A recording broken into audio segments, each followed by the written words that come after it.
Je suis Thierry, Thierry d'Espagne, donc.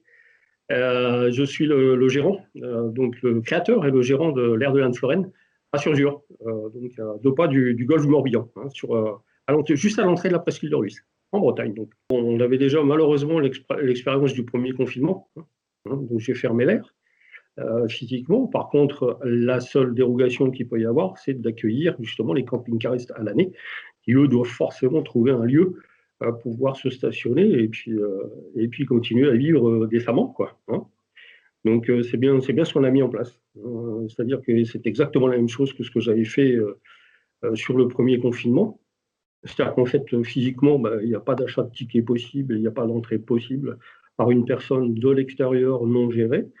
Par contre, les gens qui sont à l'intérieur, je leur ai donné un badge sans contact, hein, pour qu'ils puissent justement entrer et sortir de l'air, aller faire les courses, aller chez le médecin, enfin, voilà, vaquer aux obligations, somme toute, absolument nécessaires. Là, si on fait un petit retour sur le premier confinement, il y avait 6. Là, on a doublé la mise, quoi. On a, à ce matin, 13 camping-cars, il y avait 15 au départ. Il y a ceux du premier confinement qui se sont dépêchés de revenir. Donc, en fait, sur les 6 du premier confinement, il y en a 3 qui sont revenus.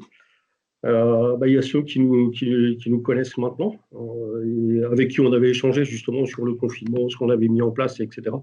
Donc, aussitôt qu'il y a eu l'annonce, ils m'ont tous appelé en disant: est-ce qu'on peut venir chez toi, Thierry, quoi. Et bien évidemment, j'ai accepté. Et puis, j'ai fait une petite parution sur ma page Facebook, qui a fait que les gens qui étaient dans la région, qui ont vu passer cette petite parution, sont venus. Voilà, ça s'est fait en moins de 24 heures. Les camping-cars sont un emplacement sur 2.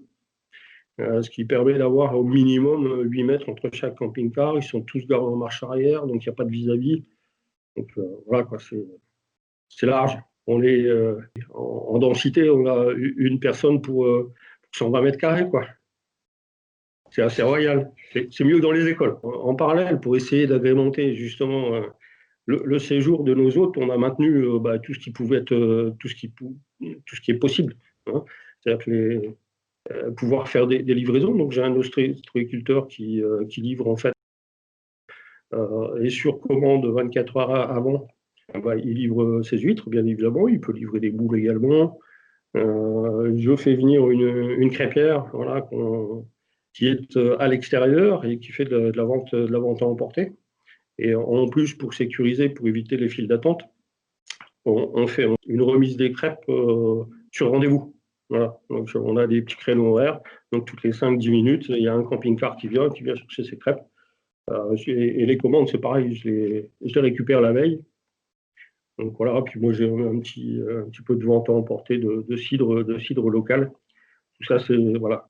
Et on essaye de faire marcher un petit peu l'économie locale et puis d'agrémenter le séjour de nos hôtes. Et les confinés sont très heureux. Tout à l'heure, on y va régulièrement en plus, hein. Parce que tout à l'heure, je parlais de la borne de service, mais c'est pareil, on la désinfecte nous-mêmes tous les matins. On va faire un nettoyage complet et général des équipes.